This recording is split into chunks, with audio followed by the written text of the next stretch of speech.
Hi, I'm Joe Saunders with Miniature Landscape Hobbies, and in this episode, we're going to continue to celebrate the launch of Team Yankee's new book, Nordic Forces.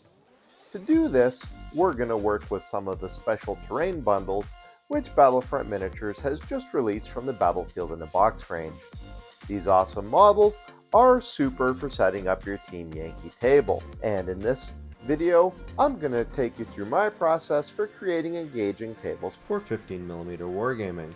I hope it helps and inspires you to set up your own interesting terrain for your own games.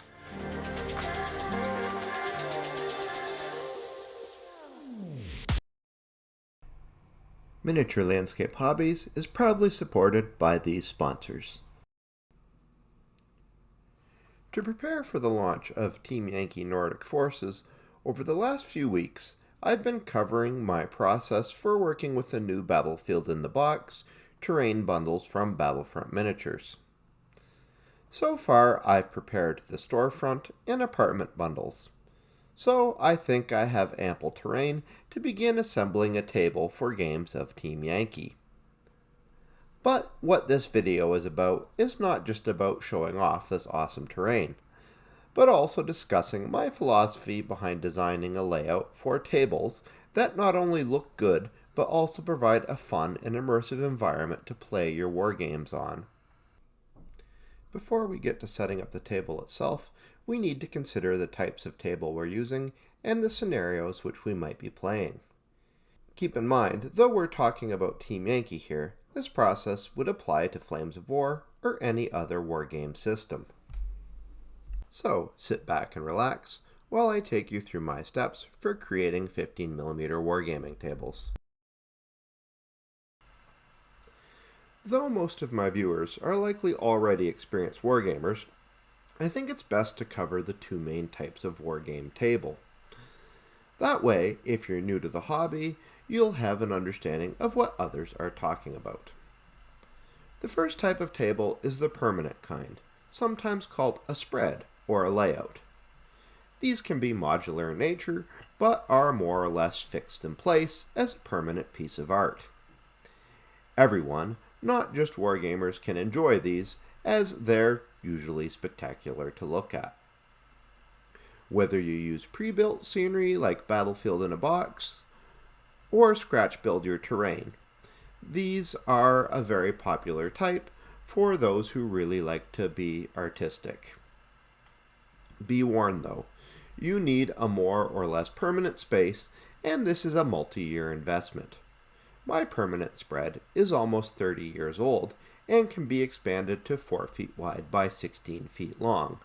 This is a pretty strict requirement in the house. Now, I love this table, but it requires almost the level of care and time you would put into raising your kids. So, think ahead before you commit. The second type is more typical of what most gamers have. This is the portable table. This is usually based on a flexible battle mat. These require a table with a bit of temporary space, like maybe 4 feet by 6 feet. All you need to do is spread out the mat on a large table and place your individually based terrain items.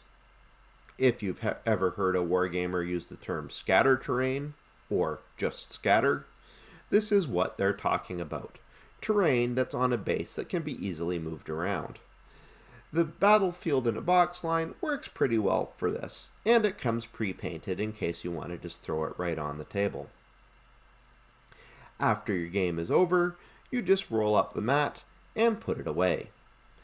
Because this is by far the most common type of game table, I'll use this as my example when it comes to setting up the table itself. If you have a scenario in mind, whether you've made it yourself or pulled it from a game supplement, this will dictate what goes where on the table.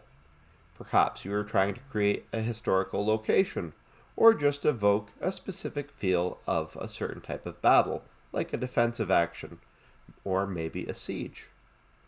Whatever you choose, this consideration will determine the layout.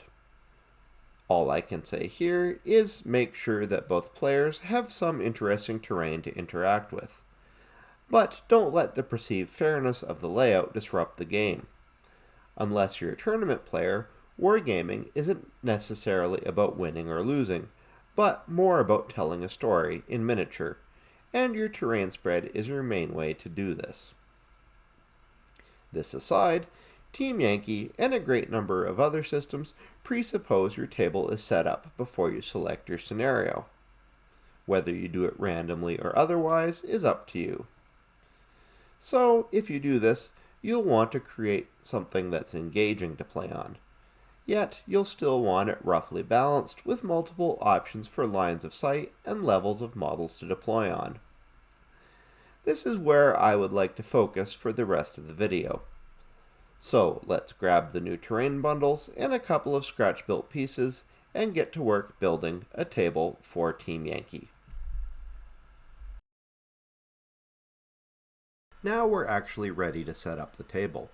We start by unrolling the battle mat or whatever game surface you choose to use.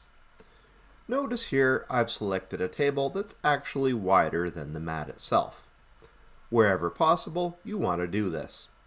Having space around the game area is ideal for placing unit cards, casualties you remove, or reserves waiting to enter the game. This eliminates a ton of hassle and keeps gameplay running smoothly. With this done, it's now best to consider a central focus. This should take the form of any large or useful pieces of terrain that you want to cluster together to evoke the nature of this particular battlefield. Since I'm unleashing some new terrain bundles here, I decide an urban area is in order, and I set up the car park tiles together. Note I don't have the road bundle, but the car parks, when lined up against each other, make for a wide street design with parking spots, sort of like a downtown area. With this as a focal point, I add the large buildings around it, creating a sensible arrangement that should make some interesting tactical options. Also, notice, as the centerpiece for the board, these buildings are more or less centrally placed. This ensures that if a scenario is determined randomly, they'll almost certainly be in the action, and placed well to become objectives. Also, by being set up in the middle, this ensures lines of sight are obstructed. In games like Team Yankee, with long weapon ranges and plenty of artillery, you want to ensure that no one unit has a commanding view of the whole table. Now I can stand back and consider both table sides.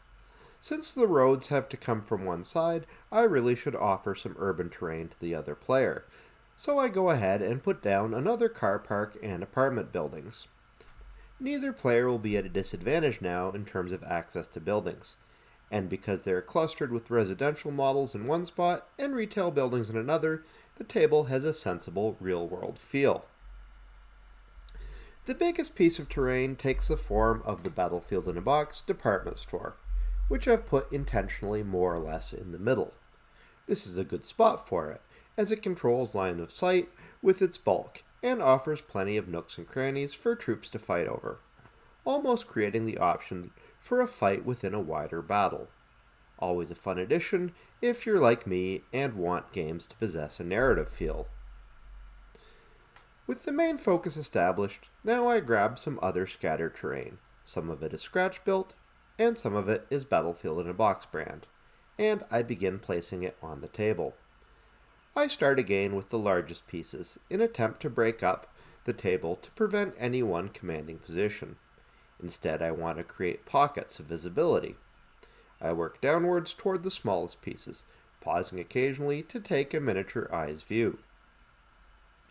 Notice here I don't really place scenery, unless it's designed for it, up against the edges of the mat. This is intentional, so that there are spaces that aren't immediately visible to the opposition.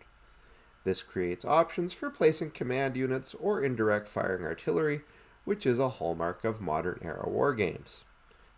Just remember that you often don't know where on the table you or your opponent are deploying, so don't favor one side or the other this way, unless of course you have a pre-selected scenario that determines this. Now the main focus of the table and the scattered terrain is all down, but we have one thing left: linear terrain. These are small hedges or walls that provide less cover but influence movement and partially restrict lines of sight.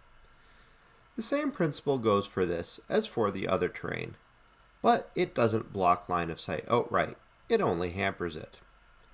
I take another survey where the models will likely be moving and place the linear obstacles there. This is a compromise for what seems practical and what would be useful for the deployed models, especially infantry. Now the setup process is complete. I take a final walk around the table, looking again for lines of sight to ensure that, though there are some open spaces, no one position will give a well-placed unit an all-powerful position. Then I'm done. In terms of timeline for this process, I would allow about 20 minutes to half an hour to set up a temporary table. For a permanent build, likely it would take longer. Always do the setup early before the game, so that when your opponent arrives, they don't have to wait around, and it's clear where they should organize their models and unit details. If you've done the job well, it should make little difference to them that you've done this first, and since most of the time you're rolling off for your table edge, any minor advantage the terrain may provide one player or the other should be acceptable. So that's it. My guide to setting up awesome, immersive, and functional, fun wargaming terrain. This of course features Team Yankee, but the theory here would be for almost any game.